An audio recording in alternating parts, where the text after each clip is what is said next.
Welcome back to another tutorial in calculus, where today we will be going over what a series. In the previous video we went over the definition of a sequence. We said that a sequence is a list of numbers in a specific order, where we define A as the sequence itself and the letter N as the number of terms within that sequence. And so in the last video, we also went over an example of a sequence where we had this function here, which was n times the quantity of n plus 1 over 2. And so the highest boundary that we had was a 4, telling us that we had a nth term of 4 values inside of it. And so I've already taken the liberty of writing out the 4 terms in that sequence. You can pause the video and write out the sequence yourself and find all the terms yourself, but I've already taken the liberty of doing it for you. And so what I wanted to do is try to relate how a sequence is related to a series. And so remember from calculus 1, when you first started to learn what a derivative is and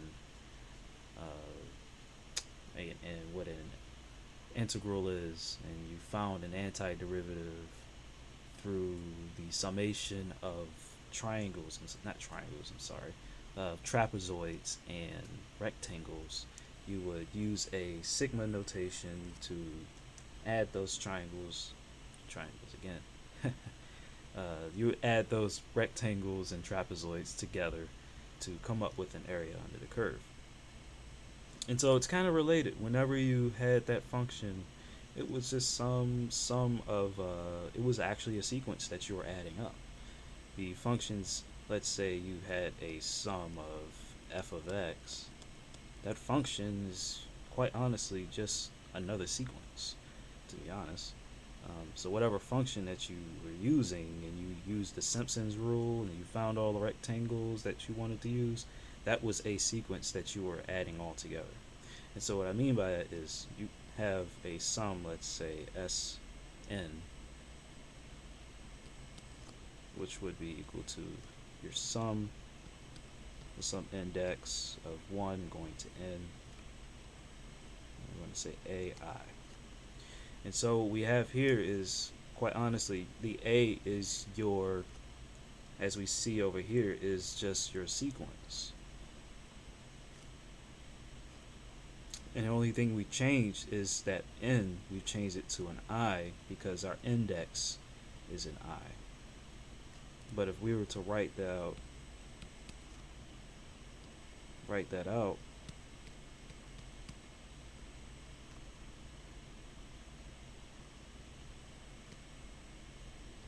n plus 1 over 2.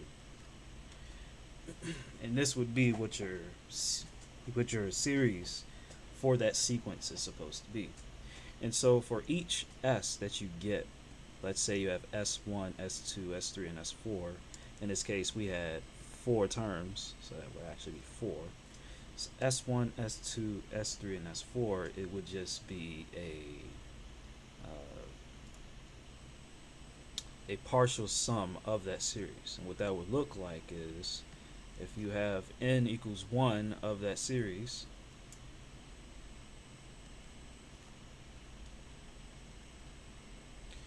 then you would say that that is just a1.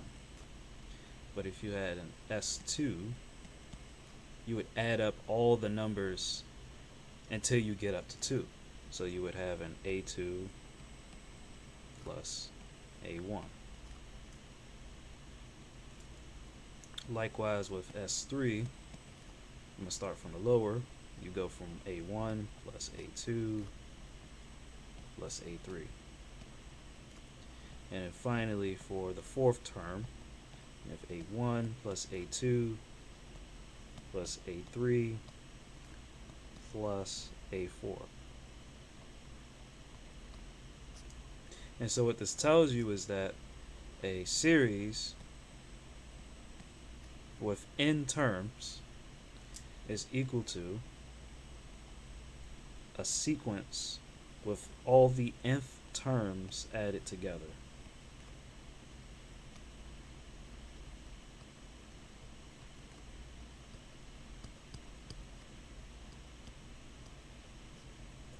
And this was what your sum is going to be adding to.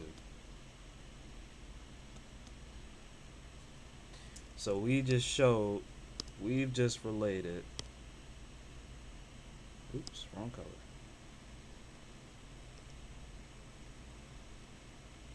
Wow, okay. There we go. So we've just shown how this is related to a sequence which is here. And each S1, S2, S3, and S4, as I've said, these are all partial sums.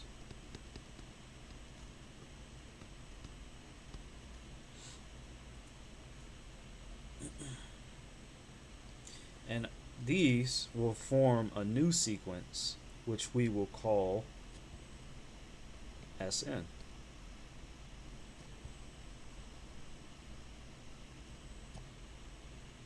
And so what ends up happening is you have, say for instance, you have an where you have these terms here, 1 through fourth terms. You have 1, 3, 6, and 10. But if we was to convert this into a summation notation, we'll instead use a Sn, which is just the sum of the partial sums, of each of those. And so what an Sn for this would look like, so we just want to copy all this stuff here.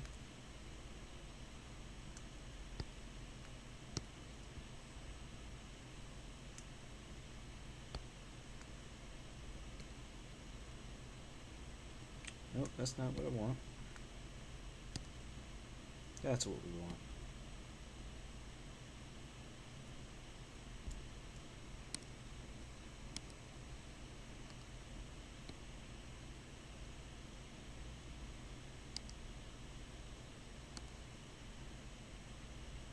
So S1 for this one would just be A1. Our A1 above here is just 1. Our S2 would be 3 plus the previous term. So we'll have A1 plus A2. So that's 1 plus 3. That will equal to 4. Then for the third term, S3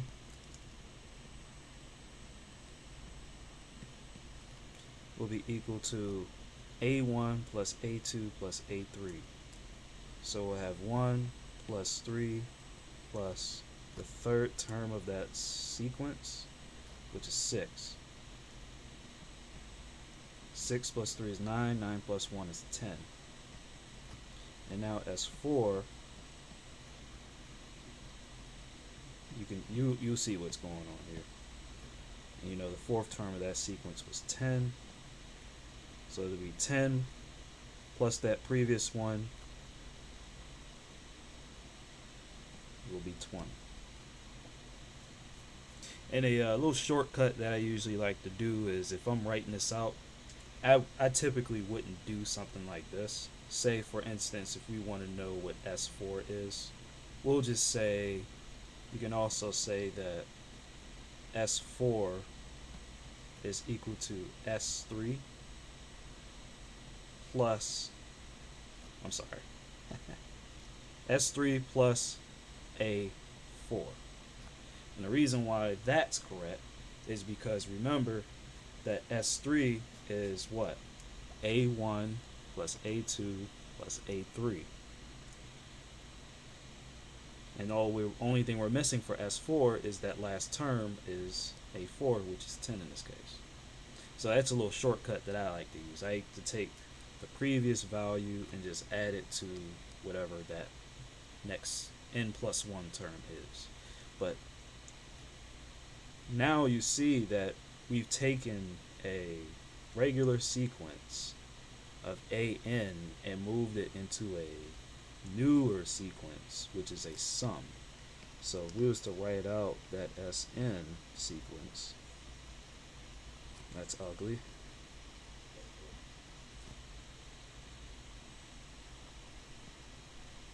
That. And that sequence would look like 1, 4, 10, then 20.